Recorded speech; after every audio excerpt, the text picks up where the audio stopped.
দেখো বন্ধুরা, এই দুপুরে রোদের ভিতর মাঠে যাচ্ছি। কি কারণে যাচ্ছি চলো সেটাও তোমাদের দেখাই। আর দেখো, ওই পাশে পাট লাগিয়েছে, ওই পাশে গাঁদা ফুল, আর এইগুলো হচ্ছে মটরে জল দেয় সেই খাম্পা।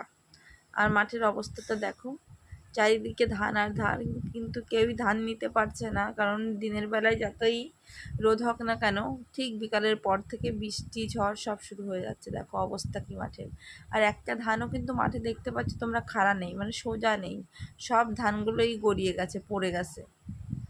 ঠিক আছে, এই দেখো কেউই এবার সুস্থভাবে ধান নিতে পারছে না ওয়েদারের জন্য, শুধুমাত্র কারণ দিনের বেলায় রোদ হচ্ছে সেটা দেখে সবাই ধানটা কাটছে কিংবা ধান বাদ দিয়ে আসছে, কিন্তু রাত্রেবেলায় দেখো ঠিক ঝড় বৃষ্টি হচ্ছে, কারণ একদিনে তো সব করা যায় না।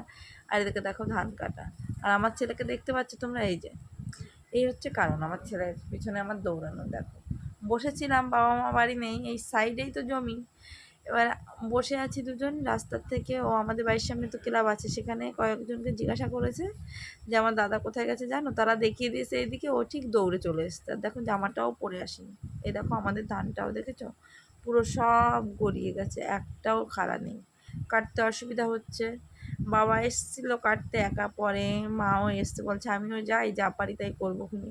তাই মাও ধান কাটতে এসছে, জোন পাচ্ছে না, জন এখন 500 টাকা করে, এবং পাচ্ছেও না, তো কি করতে হবে, কাজটা তো করতে হবে নিজেদের। আর প্রচণ্ড রোদ দেখতে পাচ্ছ, আর আমার ছেলে তো বাড়িতে যাবে না। আর আমার ছেলে খালি গায়ে এসছে যেহেতু, বাবা বলছে ঠিক আছে দাদা তাহলে চলো, যাও ওইখানে, ওই উপরে ভেরি দেখো, সাইডে ভেরি আছে, ভেরির উপরে যেয়ে বসো, আমি আসছি।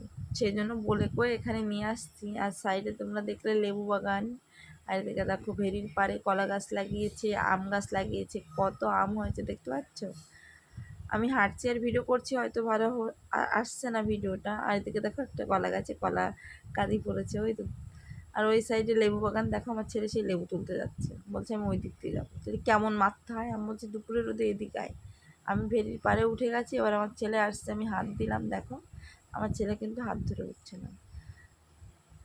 তো বন্ধুরা, তোমাদের কাদের কাদের ধান আছে, ধান চাষ করে, সেটা অবশ্যই জানিও। আর ধানটা কি সুষ্ঠুভাবে নিতে পেরেছো? আমাদের এখানে তো ভীষণ অসুবিধা হচ্ছে। আমাদের হাফ ধান কাটা হয়েছে আর হাফ কাটা হয়নি, দেখা যাক কি হয়, কত দূর কী করতে পারে। আর দেখো ভেরির পাড়ে এসে আমার ছেলে বলছে আমি স্নান করব। দেখো এ বলছে আমি ভেরিতে নামবো। তো ভিডিওটা কেমন লাগলো অবশ্যই বলো বন্ধুরা।